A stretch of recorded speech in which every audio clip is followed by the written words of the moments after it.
Hmm. Assalamualaikum warahmatullahi wabarakatuh. Selamat pagi anak-anakku, semoga kalian di rumah selalu dalam lindungan Allah Subhanahu wa Ta'ala. Kali ini Ibu akan memberikan mata kuliah IDK 2 khususnya tentang farmakologi. Tentunya aturan perkuliahan ini sama ya dengan yang sudah diterangkan sebelumnya oleh Bu Nofri.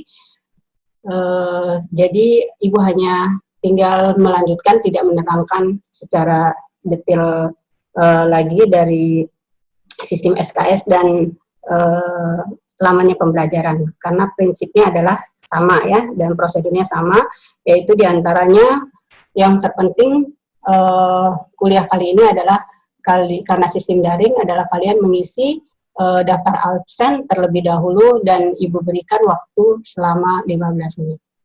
Baik, sebelum kita mulai perkuliahan, seperti biasa, maka kita mulai dengan doa terlebih dahulu, walaupun tidak bertatap muka, namun kita biasakan agar ilmu yang kita dapatkan hari ini bisa dapat bermanfaat dan bisa kalian terapkan nantinya.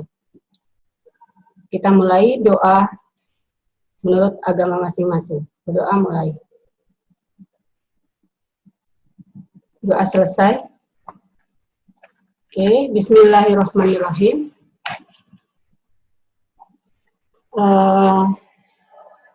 Yang Ibu pelajari, yang Ibu ajarkan kali ini tentang farmakologi ya.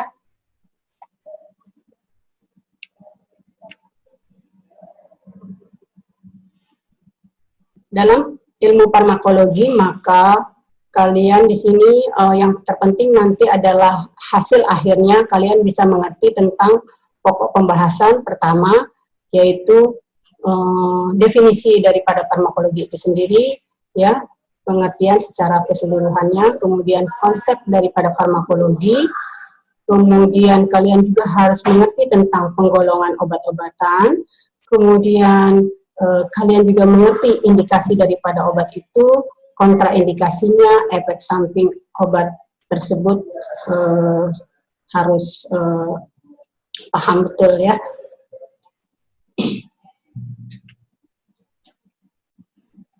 Sebelum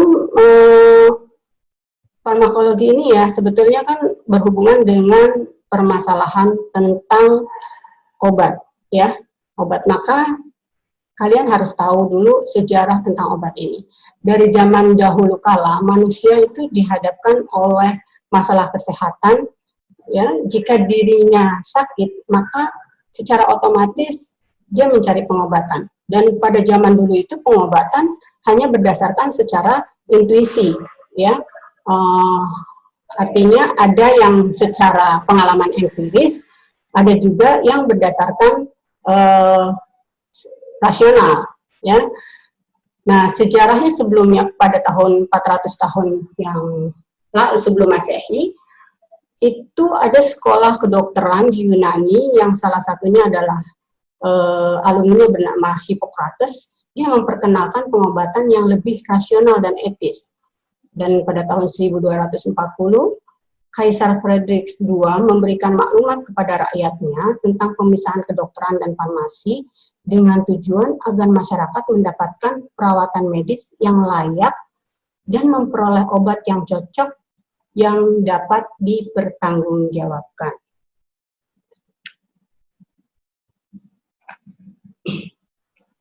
Untuk itu kalian harus mengerti dari definisi farmakologi itu sendiri ya.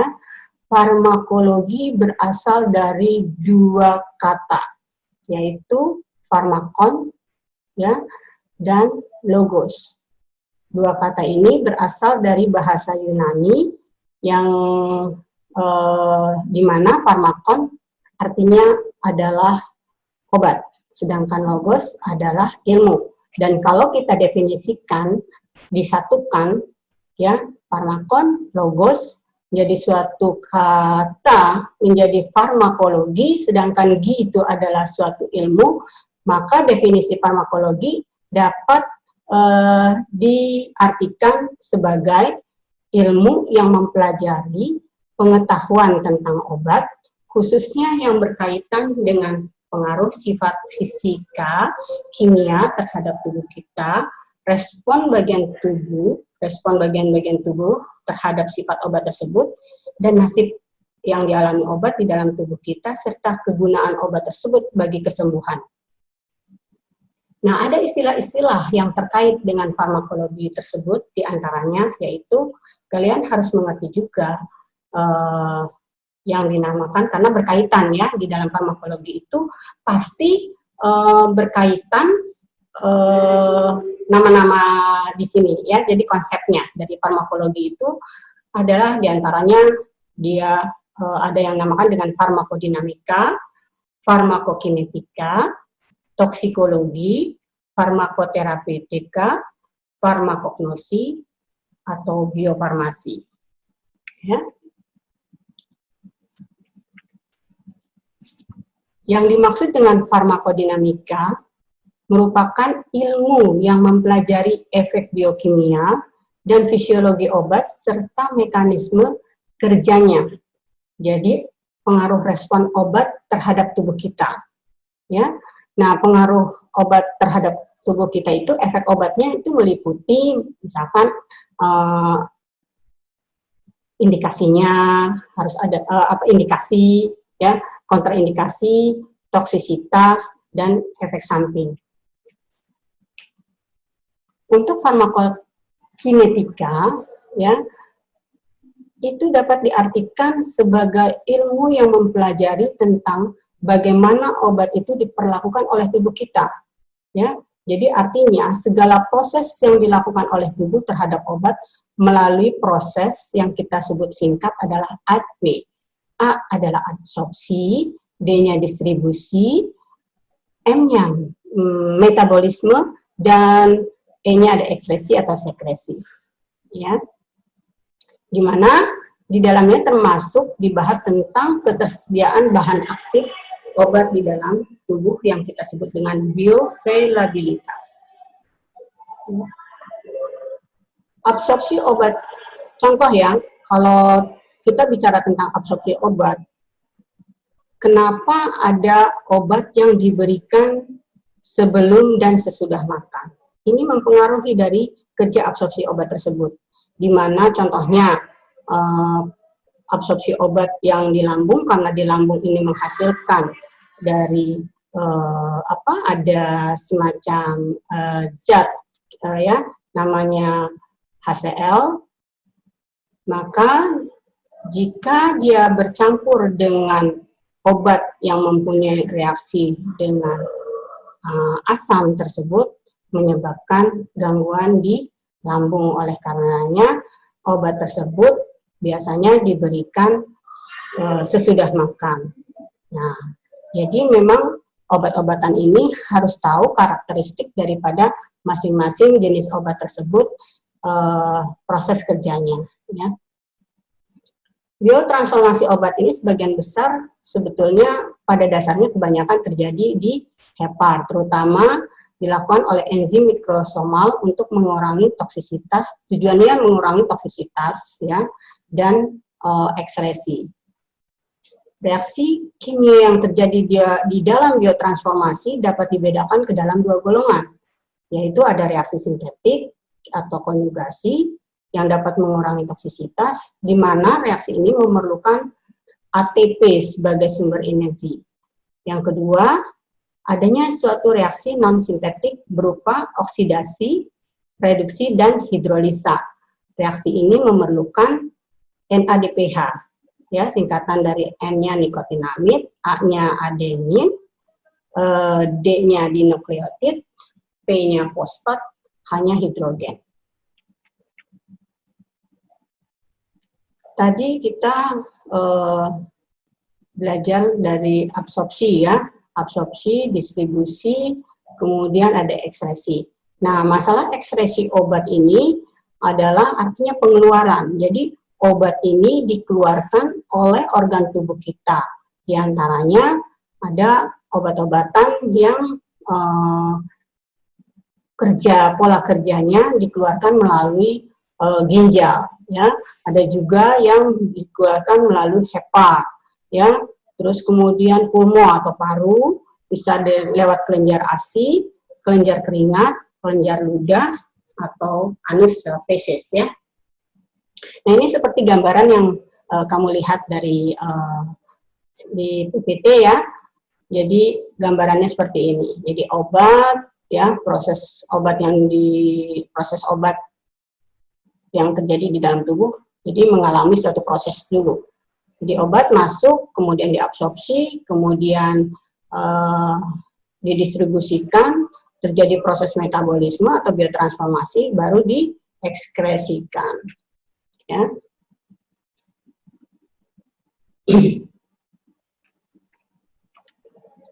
Obat pada dasarnya adalah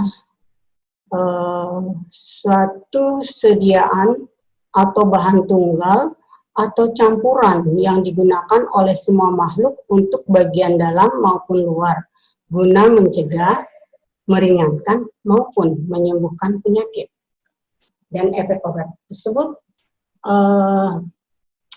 bersifat bisa menstimulasi, artinya merangsang, dan menginhibisi atau menghambat. Nah, ada istilah-istilah selain di atas, maka kalian juga harus mengetahui kalau kita belajar tentang obat, apa itu toksikologi. Toksikologi adalah pengetahuan tentang efek racun dari obat terhadap tubuh kita. Sedangkan farmakoterapi itu apa? Ya, artinya kalau kita belajar tentang farmakoterapi, berarti kita belajar tentang penggunaan obat untuk mengobati penyakit ataupun gejala berdasarkan gejalanya. Ya. Terus kalian juga harus mengerti apa itu farmakognosi. Ya, farmakognosi yaitu pengetahuan atau pengenalan obat yang berasal dari tanaman, mineral atau hewan. Contohnya yang biasa kita makan dalam sehari-hari sebagai bumbu, itu juga bisa sebagai obat ya. Contohnya bawang putih ya, yang ada beberapa jurnal yang menyatakan bahwa bawang putih ini juga sebagai antiseptik, ada juga yang bisa menurunkan kolesterol. Terus kemudian ekstrak ginkgo biloba ya, dan masih banyak lagi ya, jintan hitam dan lain-lain ya. Untuk istilah lain yaitu kalian harus juga tahu tentang biofarmasi, yaitu artinya ilmu yang bertujuan mempelajari pengaruh-pengaruh pembuatan sediaan farmasi terhadap efek terapeutik obat tersebut. Ya. Jadi obat kalau kita definisikan ya berdasarkan permasalahannya, maka obat tersebut adalah suatu zat ya, bahan yang digunakan untuk bisa digunakan sebagai diagnostik, pencegahan pengobatan ya, bisa juga sebagai pemulihan penyakit. Ya. Obat sebenarnya cenderung disalahgunakan karena tindakan spekulatif ya, karena ketidaktahuan akan resiko. Ya. Jadi ada juga obat-obat yang cenderung untuk disalahgunakan oleh masyarakat, ya, karena mereka tidak tahu akan resikonya. Nah, berdasarkan daripada data survei kesehatan rumah tangga, di sana dari perilaku masyarakat, biasanya obat ini kalau kita sakit, dia ada juga yang kalau perilaku masyarakat ini tidak berbuat apa-apa kalau dia sakit. Artinya dia berdasar di sini dikategorikan bahwa masyarakat yang tidak berbuat apapun pada waktu dia mengalami sakit itu kurang lebih 5%. Adapun kalau mereka sakit pergi ke dokter, ternyata survei ini menunjukkan data 18%. Nah, yang mengobati dirinya sendiri, ya dengan caranya sendiri, berdasarkan pengetahuan cari-cari sendiri, bisa dari internet, apalagi sekarang lebih mudah mencari data apapun ya. Artinya mereka tidak perlu ke dokter ya, cari sendiri di internet dan akhirnya coba minum sendiri. Itu datanya menunjukkan 77%. Jadi lebih banyak daripada yang pergi ke dokter. Jadi obat ini sebenarnya prinsipnya bisa bermuka dua. Dia bisa mempunyai manfaat dan bisa sebagai mudarat. Manfaat, dia bisa mendatangkan suatu keuntungan, ya, bisa dapat mengobati, ya, sesuai dengan medikasinya, tapi dia bersifat mudarat juga. Karena apa? Karena ada juga karena obat tersebut mempunyai beberapa macam efek yang merugikan, ya, dari mulai tingkatan yang ringan, berat sampai yang fatal. Jadi mempunyai side effect, ya. Jadi obat itu sebenarnya adalah racun.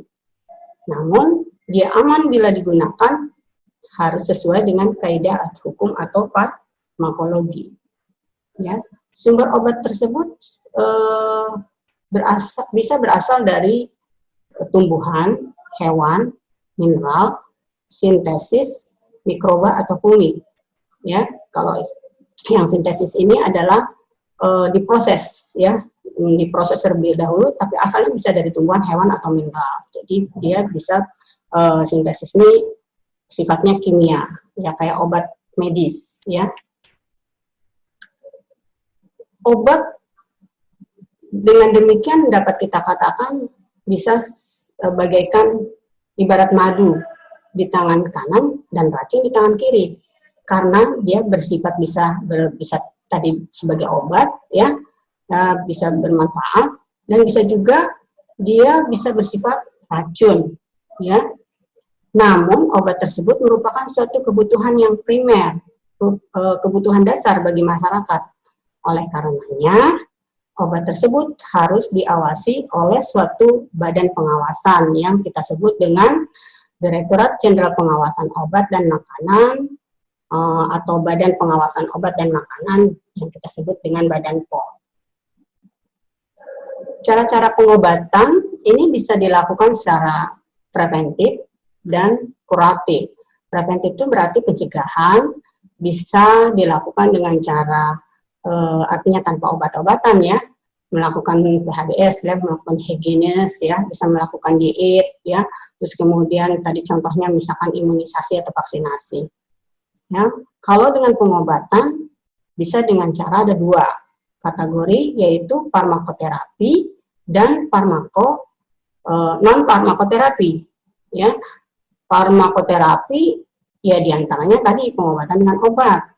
Tapi kalau yang non farmakoterapi bisa kalian masyarakat bisa melakukan pengobatan dengan cara fisioterapi, psikoterapi, hidroterapi, ozon terapi, ya, speech terapi, ya, Higgins, ya, dietetik dan lain-lain.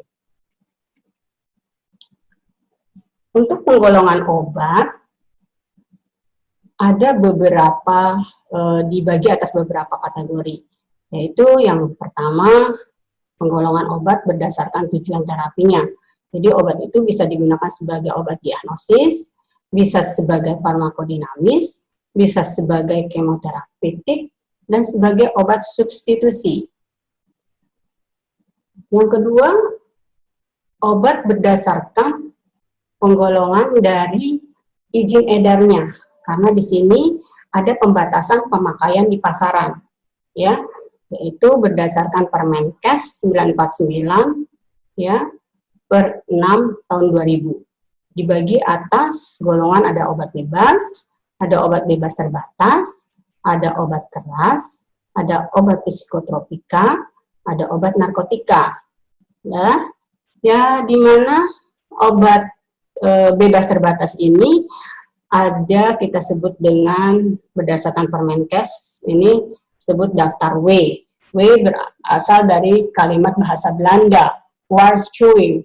Yang G, gevaarlijk. Ya, untuk psikoterapika kita sebut dengan OKT dan daftar narkotika. Ini ada lambang-lambangnya juga, ya. Ini sesuai dengan dari layar nih. Kamu lihat bahwa obat bebas dengan lambang lingkaran hijau, obat bebas terbatas lingkaran biru, dan obat keras ada tandanya K, KT dengan merah ya, narkotika dengan lambang O, atau yang sekarang dulu adalah lambang seperti salib ya, tanda plus ya, yang di rumah sakit. Tapi coba nanti dilihat dari aturan yang terbaru.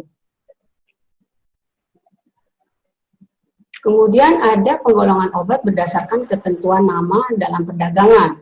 Misalnya ada yang kita sebut dengan obat paten, ya. Ya, obat paten ini adalah obat yang berdasarkan nama dagang. Contohnya misalkan pabrik Sange mengeluarkan produk yang disebut dengan Sanmol untuk penurun panas. Antibiotik misalnya dari Kalbe, dia mengeluarkan produk patennya Kalmoxilin, ya, yang berisi zat kimianya adalah amoxilin.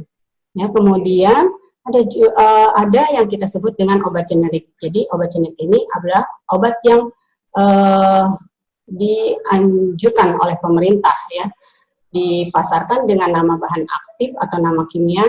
Tujuannya adalah untuk mengendalikan harga obat, ya, untuk mengendalikan harga obat yang terjangkau bagi masyarakat. Namun segi kualitas dan keamanannya hampir sama, ya. Obat tersebut, ya, telah ditetapkan di dalam Formularium Indonesia, ya, FI, untuk di mana ada zat berkhasiat yang terkandung di dalamnya. Ada golongan obat berdasarkan vital tidaknya bagi penyedia pelayanan kesehatan. Biasanya ini kalau misalkan ada yang di rumah sakit dan pelayanan primer ya. Ada yang disebut dengan obat esensial dan non-esensial. Apa sih esensial?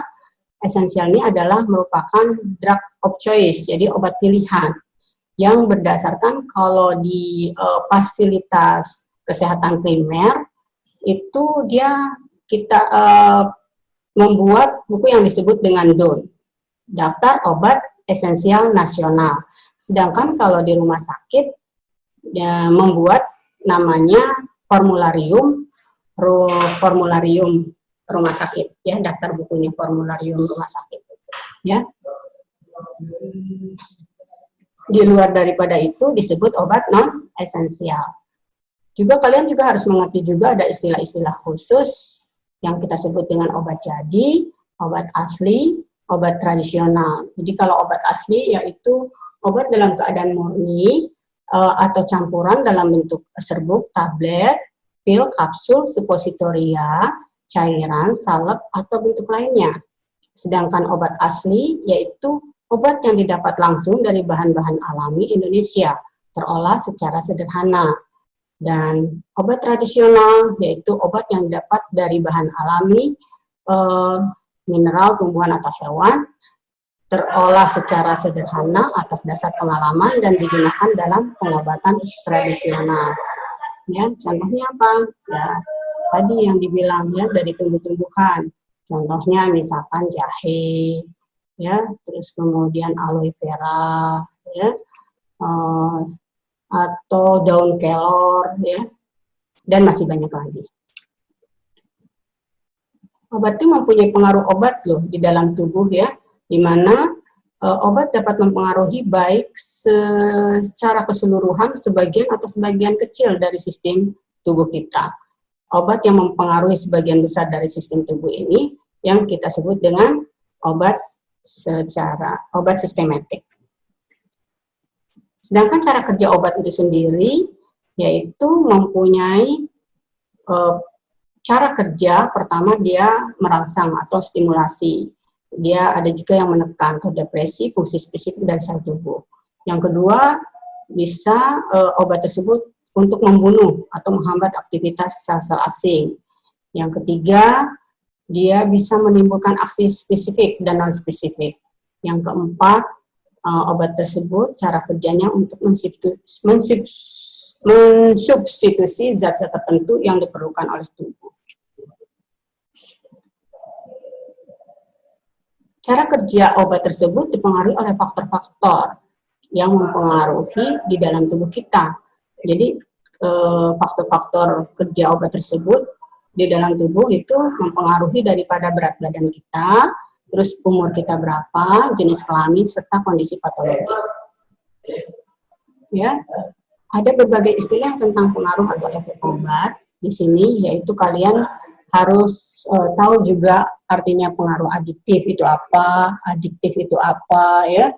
Kemudian habituasi itu apa, sinergistik itu apa, withdrawal syndrome, toleransi, takipilaksis, kumulasi, placebo, inkompatibilitas, efek samping itu sendiri apa, idiosinkrasi itu apa, alergi itu apa, fotosensitisasi itu apa, efek toksis apa, resistensi itu apa.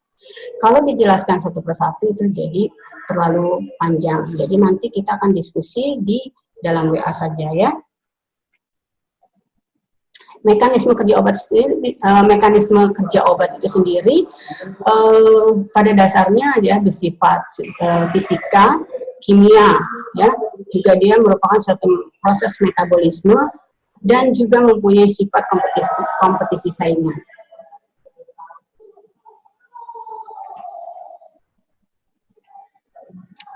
Kalau kita berbicara daripada efek samping obat, maka kita harus mengetahui daripada arti apa sih sebenarnya itu efek samping obat, yaitu segala sesuatu yang tidak diinginkan untuk tujuan terapi yang dimaksudkan pada dosis yang dianjurkan. Ya, apa dampak negatifnya kalau obat itu mempunyai efek samping? Ya pasti dong ada dampak negatifnya. Itu berarti kegagalan dalam pengobatan, otomatis terjadi timbulnya keluhan pada penderita, pembiayaan pun meningkat, dan terjadi efek psikologi pada pasien tersebut yang menggunakan. Nah, efek samping obat ini, kita akan, kalau secara teorinya, sangat panjang, ya, karena ada dia dua tipe, efek samping obat tipe A, yaitu presentasinya lebih besar, sekitar 80%, efek samping obat tipe B, itu lebih kecil, yang dimana orang tersebut mempunyai daya hipersensitivitas sekitar 10-15%. Ya, untuk yang tipe A ini dibagi lagi, ya, ada efek samping obat yang bukan efek utama obat, ada efek samping obat akibat dosis tinggi, ada respon akibat penghentian obat, ada efek samping obat akibat interaksi obat. Sedangkan yang efek samping obat tipe B yang presentasinya kecil sekitar 10-15%, ini juga terbagi lagi kategorinya, ya, di mana ada efek samping obat akibat hipersensitivitas obat itu sendiri, ada efek samping obat akibat intoleransi obat, ada efek samping obat akibat dari pseudoalergi obat, ada juga efek samping obat akibat idiosinkrasi. Ya. Nah, untuk yang efek samping obat karena hipersensitivitas obat dapat dikategorikan ada dari tipe 1 sampai tipe 4. Di mana tipe 1 adalah hipersensitivitasnya segera atau langsung. Yang tipe 2 adanya reaksi sitotoksis antibodi. Yang tipe 3 adanya reaksi imun kompleks. Yang tipe 4 hipersensitivitasnya tertunda.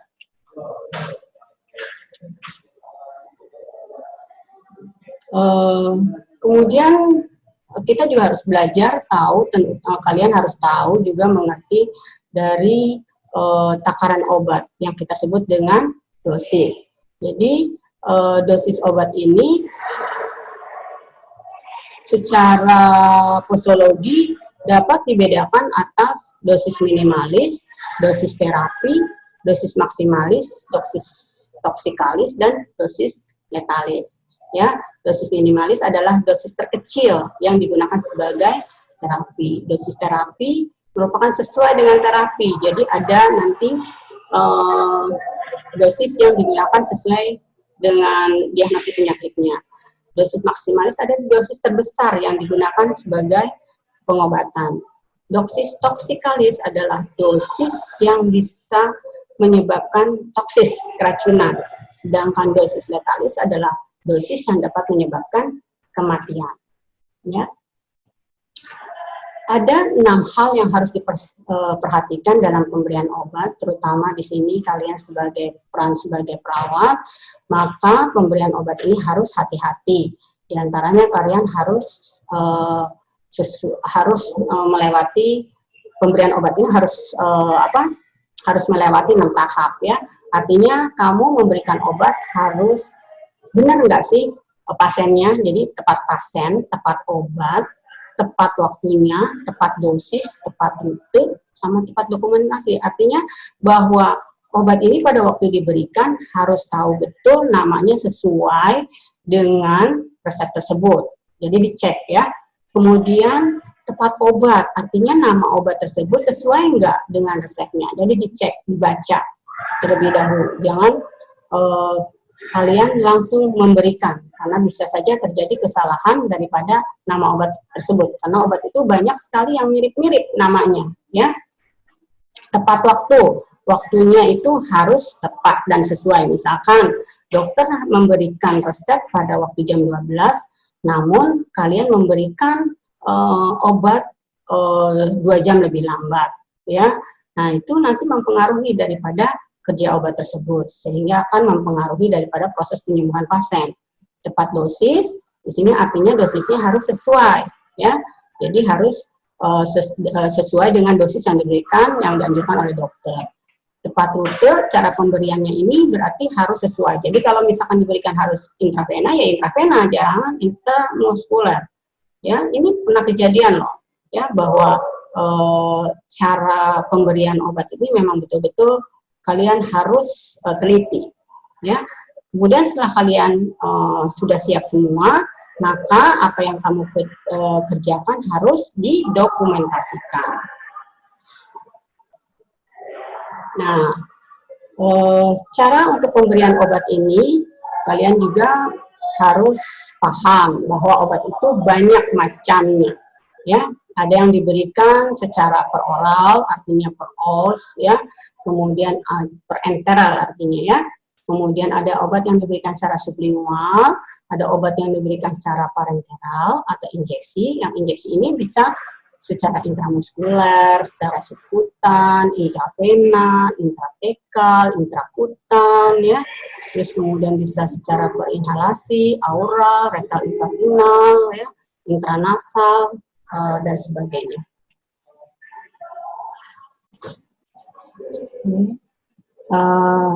Contoh tadi untuk pemakaian oral ini, misalkan obat-obatan yang kalian pasti sudah tahu lah ya, misalkan obat sirup, kapsul ya, yang bentuknya, kemudian ada juga obat yang bentuknya powder ya, dan jenis lain lah ya, yang pokoknya pada dasarnya yang bisa diminum melalui lewat mulut ya.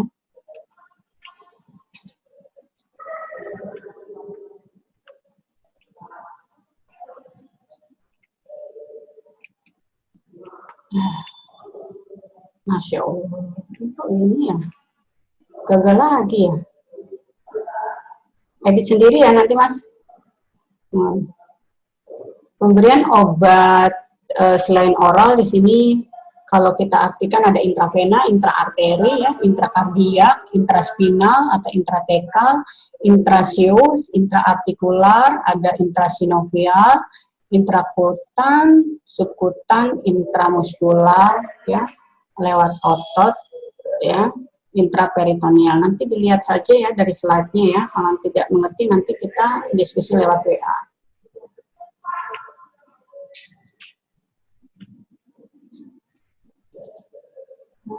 Untuk injeksi ya, yang tadi kita bilang bahwa ada intramuskular, subkutan, yaitu menggunakan suspensi ya, solution, artinya sebuah cairan yang steril yang dimasukkan lewat jarum atau siring ya.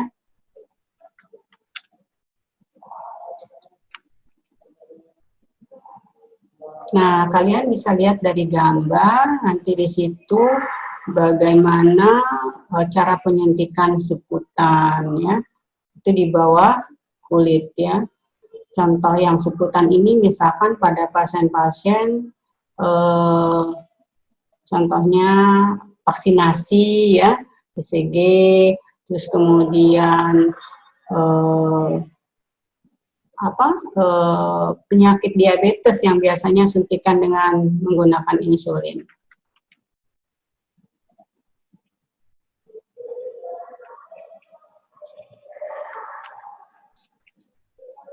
Nah, di situ ada juga dengan cara intraseus, jadi melalui tulang, ya, masuk ke dalam tulang jika itu dalam keadaan darurat biasanya, tapi itu sekarang sudah jarang digunakan intraseus ya. Nah, kalau yang pada umumnya sekarang kita pakai intravena, intramuskular berarti lewat otot, kalau intravena berarti lewat pembuluh darah, kemudian intratekal lewat tulang belakang ya, biasanya di bagian punggung itu di daerah lumbar. Misalkan pada kasus-kasus operasi ya, sesar dengan cara spinal, terus kemudian kasus-kasus tertentu misalkan pada penyakit-penyakit meningitis yang mengambil cairan lewat lumbal fungsi. Nanti kalian baca ya, kalau tidak mengerti nanti bisa ditanyakan. Ya, untuk pemakaian secara inhalasi ya, ada obat yang menggunakan secara inhalasi, contohnya pada kasus gawat darurat pada asma ya, nebulizer. Jadi menggunakan cara obat yang bekerja langsung kepada paru-paru agar didapatkan hasil secara cepat. Ya, kalau untuk yang powder itu biasanya contohnya orang yang suka memakai kokain, ya. Jadi dia pola cara kerjanya adalah dihirup, ya. Kemudian bisa juga lewat yang cara lain adalah ada pengobatan dengan cara intranasal. Contohnya intranasal ini untuk kasus-kasus hidung yang merasa gatal ya atau terjadi udem, ada dokter THT yang memberikan pengobatan dengan cara disemprot melalui intranasal. Jadi dengan cara penyemprotannya ada yang fungsinya bisa sebagai anti udem atau membersihkan daripada lubang hidung sendiri, lubang itu sendiri ya. Kemudian ada juga obat yang digunakan secara sublingual. Sublingual yaitu di bawah bukal lidah. Contohnya obat-obat kasus emergensi, obat darah tinggi. Terus ada juga obat yang digunakan secara transdermal, yaitu di permukaan kulit. Yang untuk sekarang ini ada juga obat analgesik yang diberikan secara transdermal ya. Biasanya pada kasus setelah pasca operasi agar didapatkan hasil yang maksimal, lebih cepat.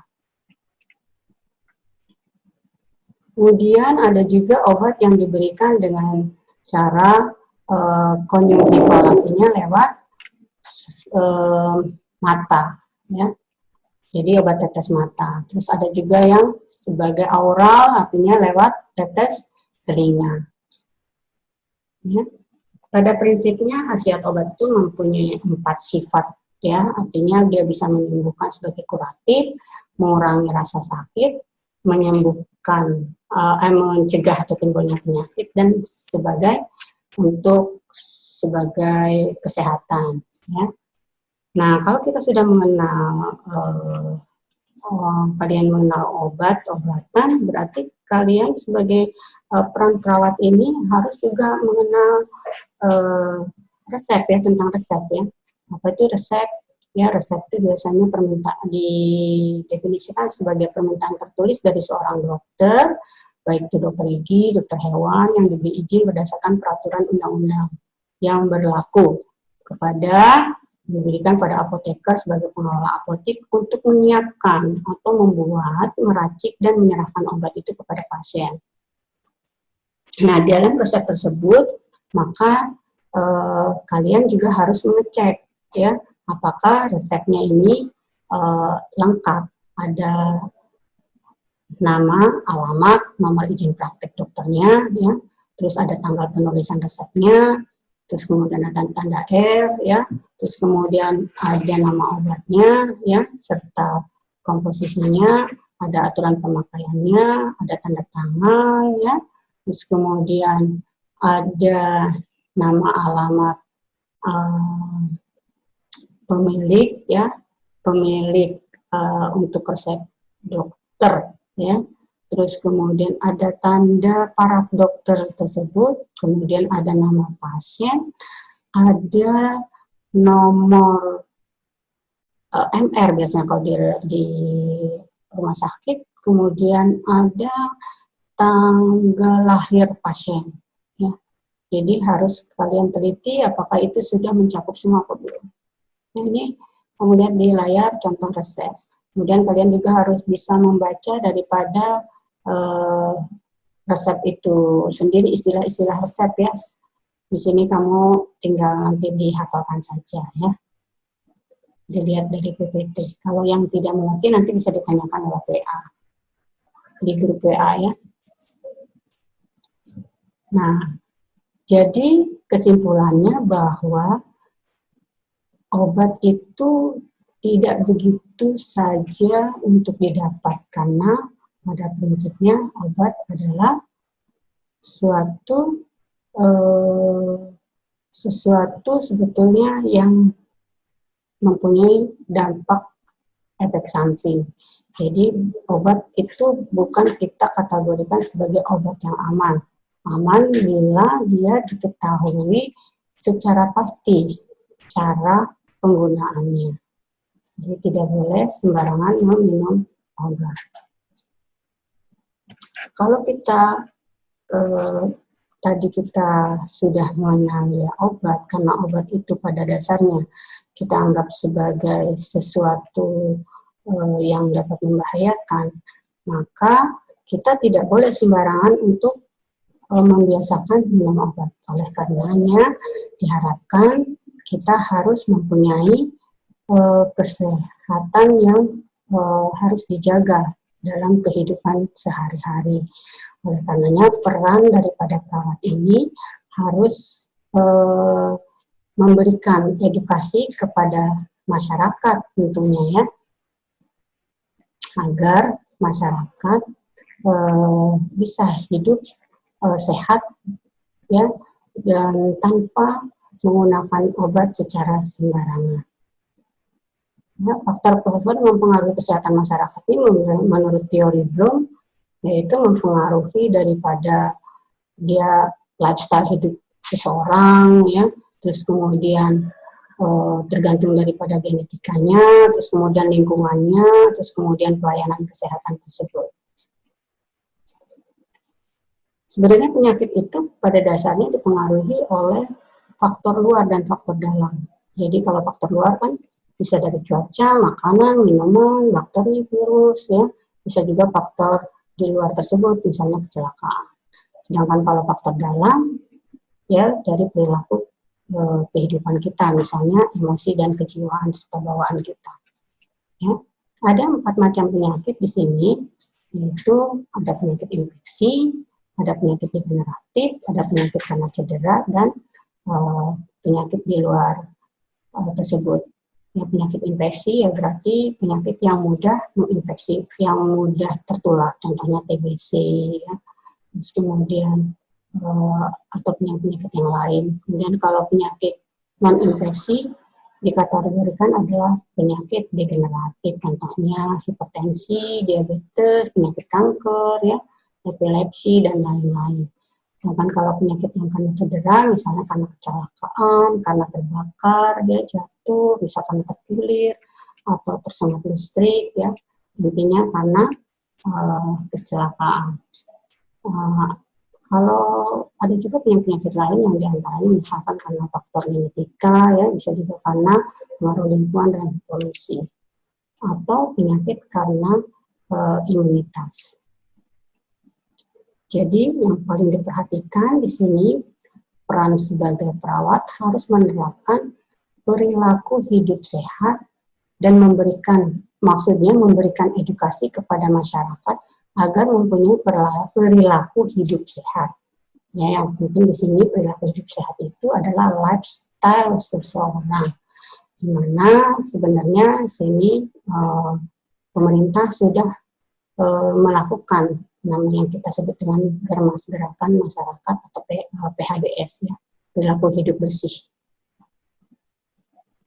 Jadi sehat itu kita harus jaga, artinya ada keteraturan dan keseimbangan daripada hidup kita, dan jangan lupa PHBS harus dilakukan. Saya rasa untuk perkuliahan tentang farmakologi cukup sekian. Semoga bisa bermanfaat untuk kalian. Dan bila ada yang tidak dimengerti, nanti kita diskusi lewat WA. Terima kasih. Assalamualaikum warahmatullahi wabarakatuh.